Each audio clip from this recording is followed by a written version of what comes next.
Ok, vamos lá. A gente cresceu aprendendo na escola que a história do Brasil começa em 1500, certo? Mas e se essa data for só o começo de um capítulo, e não do livro inteiro? E se uma história muito mais antiga, muito mais grandiosa, estiver escondida bem debaixo das árvores da maior floresta tropical do mundo? Pense um pouco nessa pergunta. Ela vai contra tudo que a gente costuma ouvir sobre a Amazônia e sobre o próprio Brasil. E o mais incrível é que as evidências mais recentes sugerem que a resposta para essa pergunta pode mudar para sempre o nosso jeito de entender a história. Basicamente, o que a gente está fazendo aqui é uma viagem da velha história para uma nova. A gente está saindo daquela ideia da Amazônia como uma selva intocada, um vazio, para uma história totalmente nova, que a ciência está revelando agora, a de uma paisagem cheia de gente, uma paisagem que foi, na verdade, projetada. Para entender essa nova história, primeiro a gente precisa desconstruir a antiga. E a imagem que dominou a imaginação de todo mundo por séculos foi a do chamado Inferno Verde. Essa era a visão que todo mundo tinha, né? Uma terra hostil, linda, mas perigosíssima. Um lugar onde civilizações complexas, cidades, simplesmente não poderiam ter existido. Era vista como uma barreira natural, não como um lar. Mas essa ideia estava prestes a ser desafiada por um relato de 500 anos atrás. E a primeira evidência que começa a quebrar esse mito vem de um lugar totalmente inesperado. Um documento que ficou esquecido por muito tempo, escrito por uma das primeiras testemunhas oculares europeias. Essa citação é simplesmente incrível. É do Frei Gaspar de Carvajal, que viajou por todo o Rio Amazonas em 1542. Ele não descreveu uma floresta vazia, de jeito nenhum. Ele descreveu o que parecia ser uma metrópole fluvial, com cidades que se estendiam por quilômetros e quilômetros ao longo das margens do rio. E só para ter uma noção do tamanho disso, as estimativas de hoje, baseadas nessas novas descobertas, sugerem que a bacia amazônica abrigava cerca de 10 milhões de pessoas naquela época. 10 milhões! Isso é mais do que a população da Espanha e de Portugal somadas. Então a pergunta que não quer calar é: se tinha tanta gente assim, para onde foi todo mundo? Se existia um mundo tão cheio de vida, por que ele desapareceu de um jeito tão completo que acabou virando um mito? A resposta é uma catástrofe.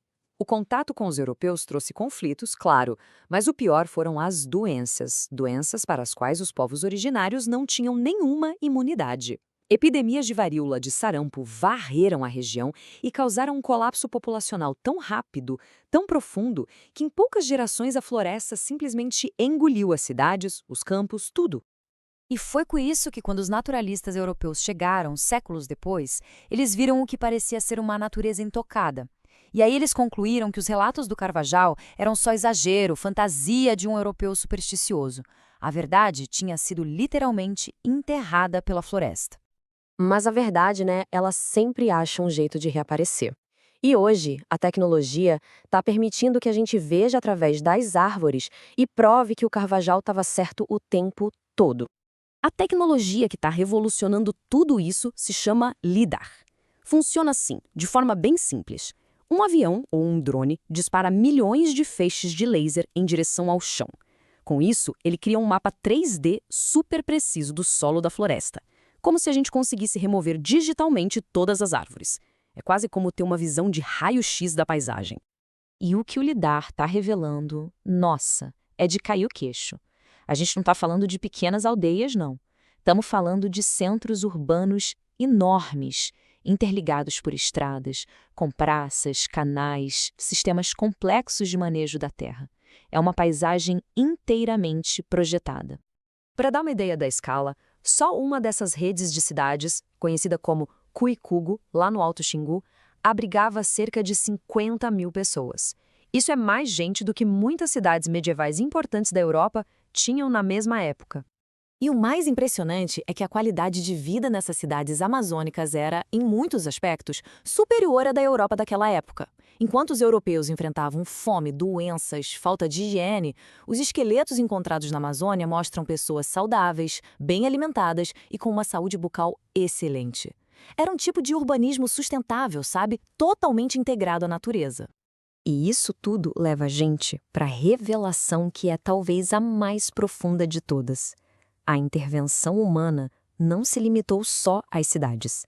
A própria floresta amazônica é, em grande parte, uma construção humana.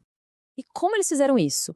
Primeiro, eles criaram a famosa terra preta, um solo incrivelmente fértil, basicamente fazendo compostagem do lixo orgânico por gerações e gerações. Segundo, eles domesticaram e manejaram dezenas de espécies de plantas, espalhando sementes pela floresta e criando o que eram, na prática, pomares gigantescos. O impacto disso é impressionante. Olha só.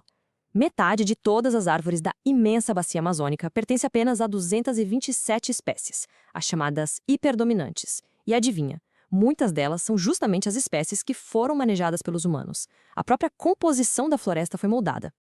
Então, a grande sacada é esta. Enquanto os egípcios construíram pirâmides e os chineses construíram uma grande muralha, os povos da Amazônia construíram a maior floresta tropical do planeta. O monumento deles está vivo.